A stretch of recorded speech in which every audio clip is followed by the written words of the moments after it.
사랑하는 초업제일교회 성도 여러분, 유튜브 시청자, 구독자 여러분 반갑습니다. 김정빈 목사입니다. 간밤에도 평안히 잘 주무셨습니까? 오늘은 2025년 9월 30일, 9월의 마지막 날 화요일입니다. 오늘도 주 안에서 복된 날 또 되시기를 바랍니다. 제가 기도하고 오늘의 말씀 묵상을 시작합니다. 하나님 아버지 감사합니다. 또 9월 한 달도 이렇게 벌써 마지막 날이 되었습니다. 오늘 하루도 주님께서 허락하셨으니 주님 영광을 나타내는 저희들 되게 하시고 또 나를 통하여 하나님의 뜻을 이루는 복된 삶 살아갈 수 있도록 도와주시옵소서. 모든 것 주께 의탁하옵고 또 이 시간을 통하여 하나님의 음성을 듣고 주의 뜻을 깨닫고 또 믿음으로 순종하는 저희들을 되게 하여 주옵소서. 예수님 이름으로 간절히 기도하옵나이다. 아멘. 예, 오늘 함께 말씀 묵상하실 본문의 말씀은 로마서 11장 25절부터 36절의 말씀입니다. 개역 개정판으로 한번 읽도록 하겠습니다. 형제들아, 너희가 스스로 지혜 있다 하면서 이 신비를 너희가 모르기를 내가 원하지 아니하노니 이 신비는 이방인의 충만한 수가 들어오기까지 이스라엘의 더러는 우둔하게 된 것이라. 그리하여 온 이스라엘이 구원을 받으리라. 기록된 바 구원자가 시온에서 오사 야곱에게서 경건하지 않은 것을 돌이키시겠고 내가 그들의 죄를 없이 할 때에 그들에게 이루어질 내 언약이 이것이라 함과 같으니라. 복음으로 하면 그들이 너희로 말미암아 원수된 자요 택하심으로 하면 조상들로 말미암아 사랑을 입은 자라. 하나님의 은사와 부르심에는 후회하심이 없느니라. 너희가 전에는 하나님께 순종하지 아니하더니 이스라엘이 순종하지 아니하므로 이제 긍휼을 입었는지라. 이와 같이 이 사람들이 순종하지 아니하니 이는 너희에게 베푸시는 긍휼로 이제 그들도 긍휼을 얻게 하려 하심이라. 하나님이 모든 사람을 순종하지 아니하는 가운데 가두어 두심은 모든 사람에게 긍휼을 베풀려 하심이로다. 깊도다 하나님의 지혜와 지식의 풍성함이여 그의 판단은 헤아리지 못할 것이며 그의 길은 찾지 못할 것이로다. 누가 주의 마음을 알았느냐? 누가 그의 모사가 되었느냐? 누가 주께 먼저 드려서 갚으심을 받겠느냐? 이는 만물이 주에게서 나오고 주로 말미암고 주에게로 돌아감이라. 그에게 영광이 세세히 있을지어다. 아멘. 네, 오늘 로마서 11장의 마지막 부분입니다. 함께 또 먼저 주의하도록 할 때 은혜 받기를 바랍니다. 자, 오늘 우리 25절부터 27절의 말씀은 비밀이 드러남에 대해서 말하고 있습니다.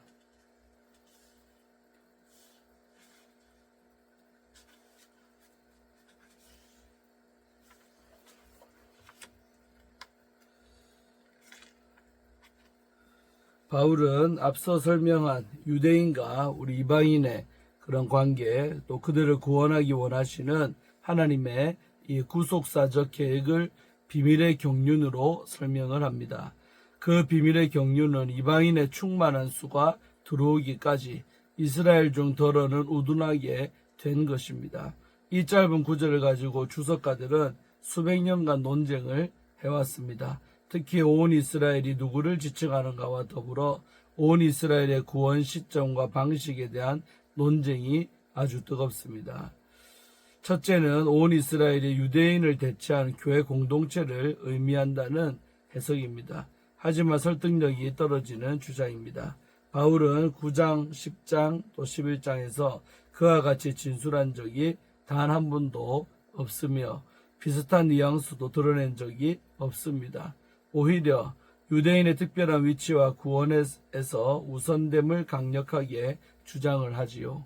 둘째로 온 이스라엘의 민족적 개념이 아니라 예수 그리스도를 믿는 모든 사람을 의미한다는 견해입니다.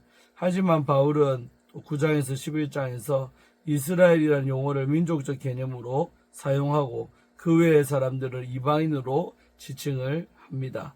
따라서 온 이스라엘은 민족 개념과 상관없는 표현으로 보기가 어렵습니다. 셋째로 온 이스라엘은 민족적 개념의 이스라엘로 보는 것이 적합합니다. 하지만 혈통적인 이스라엘을 지칭하는 것은 아닙니다. 바울은 앞에서 이미 참 이스라엘과 택함받지 못한 이스라엘의 구별을 언급을 했습니다. 그리고 감람나무 비유에서도 아낌을 받지 못한 원가지들을 이야기를 했습니다. 이와 같은 바울의 설명은 문자적으로는 모든 인종적인 그 이스라엘의 구원이라는 주장을 뒷받침할 수가 없습니다. 따라서 온 이스라엘은 민족적인 이스라엘을 의미하지만 문자적인 모든 이스라엘을 이야기하는 것이 아니라 믿음의 접붙임을 받게 될 자들과 남은 자의 총합을 의미를 합니다. 이 견해가 바울의 전체 논지와 가장 적절하다고 주장할 근거가 있습니다. 먼저 온 이스라엘의 구원은 바울의 관점에서는 미래적인 사건입니다. 바울은 이방인의 충만한 수를 채우기 위한 사역을 하고 있습니다. 하나님이 생각하신 그때에 이방인의 충만한 수가 채워질 때 하나님이 자신의 동족 이스라엘을 돌이키실 것이라는 선지자적 또 종말론적 소망을 가지고 선포합니다. 또한 23절을 보면 이스라엘이 다시 접붙임을 받을 것을 이야기하는 과정에서 만약 그들이 지속적으로 불신앙의 자리에 머물지 않으면 그들은 접붙임을 받을 것이다 라고 이야기를 합니다. 즉 믿음을 접붙임 받는 조건으로 제안을 합니다. 29절에서도 바울은 하나님의 부르심에는 후회가 없다라고 이야기하지요. 후회가 없다는 것은 돌이키지 않는다는 것을 내포합니다. 즉 하나님의 부르심은 취소할 수가 없습니다. 하나님의 선택과 부르심과 계획은 취소되지 않습니다. 이것은 우리 9장 1절에서 5절에서 이야기한 이스라엘의 부르심과 특별한 위치와 연결이 되고 또 11장 우리 1절에서 2절과도 연결이 됩니다. 정리하면 바울은 구약 선지자의 전통 그리고 유대 문헌에서도 이야기한 유대인의 회복과 이방인의 구원을 이야기를 하고 있는 것입니다.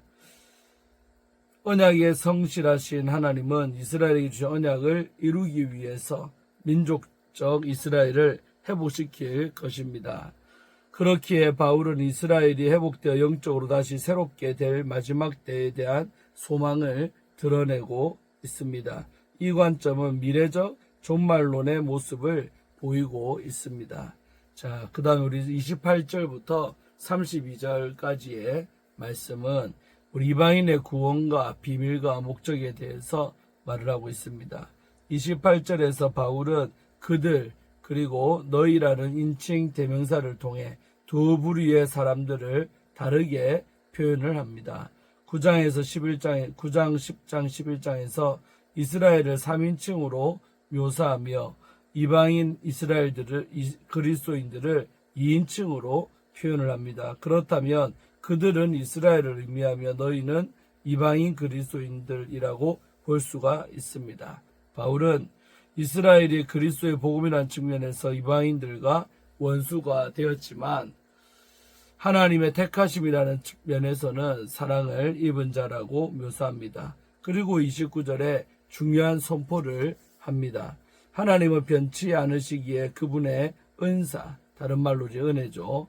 이 은사와 은혜의 부르심에 후회하심이 없다는 것입니다. 하나님이 이스라엘을 언약 안으로 부르심은 취소할 수가 없으며 이스라엘 중 많은 이가 실패했다더라도 하나님은 남은 자를 통해 언약을 이루어 가십니다. 전에는 이방인이 하나님 모르는 자들로 살아왔지만 지금은 이스라엘이 마치 이방인처럼 살아갑니다. 그러나 바울은 불순종과 이 은혜의 관계를 다시 한번 이야기를 합니다. 인간의 불순종은 심판을 불러일으킵니다. 하지만 5장 20절에서 이야기했듯이 죄가 넘친 곳에 은혜가 넘쳐 하나님의 자비하심으로 심판과 멸망이 아닌 우리 구원의 은혜를 맛보게 됩니다. 그것이 그리스도를 통한 하나님의 자비하심입니다. 바울은 이스라엘에게도 그 동일한 은혜가 있을 것이라고 전망을 합니다. 32절에서 모든 사람을 순종하지 아니하는 가운데 가두어 두심이라는 표현은 우리 1장에서 3장 내용을 연상을 시킵니다. 모든 사람이 죄를 범해 하나님의 영광에 이르지 못했지만 그리스도 예수 안에 있는 속량으로 말미암아 하나님의 은혜로 값없이 의롭다 하심을 얻었습니다. 동일하게 모든 사람을 순종하지 아니함 가운데 두신 것은 모두가 하나님의 긍휼을 맛보기 위함이지요. 자, 마지막으로 우리 33절에서 36절에 이 말씀은 바울의 찬가가 나오고 있습니다. 하나님의 구원 역사와 계획을 깨달은 바울은 하나님의 지혜를 찬양을 합니다. 그 과정에서 이사야와 욥기서를 인용을 합니다. 이사야 40장 역시 포로기를 마치고 회복될 날을 노래하며 하나님의 지혜와 계획의 위대하심을 찬양을 합니다. 바울은 동일하게 선지자적 관점에서 동시대 이스라엘의 회복을 기대하며 하나님의 지혜의 크심을 높입니다. 욥기서 인용 구절도 하나님의 크심과 위대하심 그리고 지혜를 높입니다. 만물을 창조하신 하나님이 만물의 회복을 계획하시고 만물로부터 영광을 받으실 것을 찬양하는 것 역시 구약 선지자적 전통과 동일하다고 할 수가 있습니다. 이제 마지막으로 오늘 모든 자에게 향하는 하나님의 은혜라는 우리 주제를 갖고 한번 말씀을 봅니다. 세상에는 우리가 이해할 수 없는 일들이 참 많이 일어납니다. 아무 잘못 없는 사람들이 큰 아픔을 겪을 때 왜 그들에게 그런 고난이 닥친 것인지 이해할 수가 없어서 원망과 원망의 말들을 쏟아내기도 합니다. 이처럼 이해할 수 없는 일들은 마음의 의문을 품게 합니다. 하지만 이해할 수 없기에 감사할 수 있는 일도 있습니다. 구원의 신비가 그렇지요.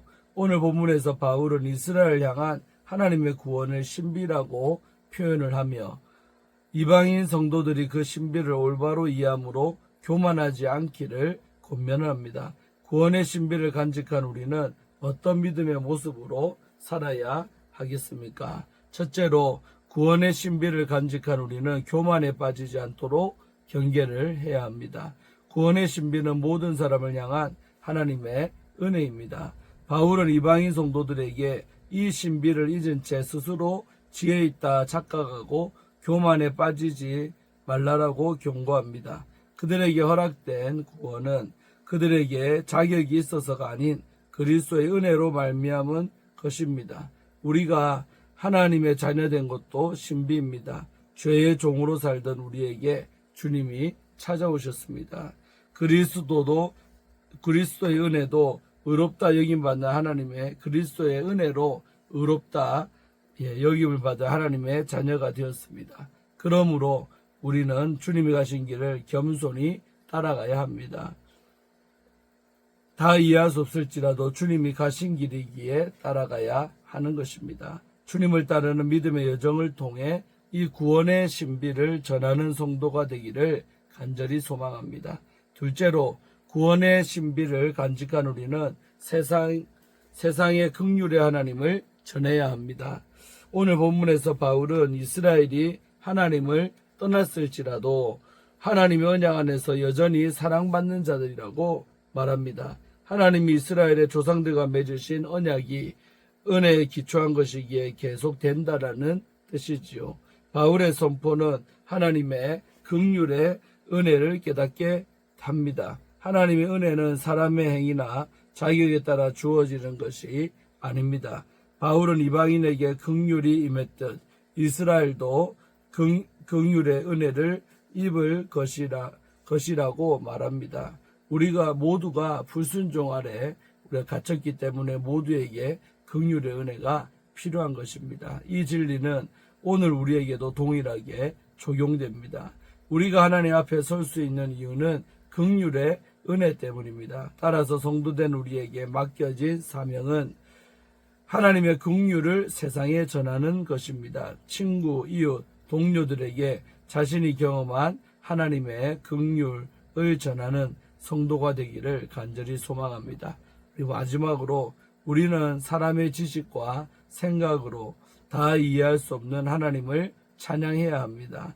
본문에서 바울은 하나님의 구원이 사람의 이해를 초월하는 지혜와 지식에 있다라고 말합니다.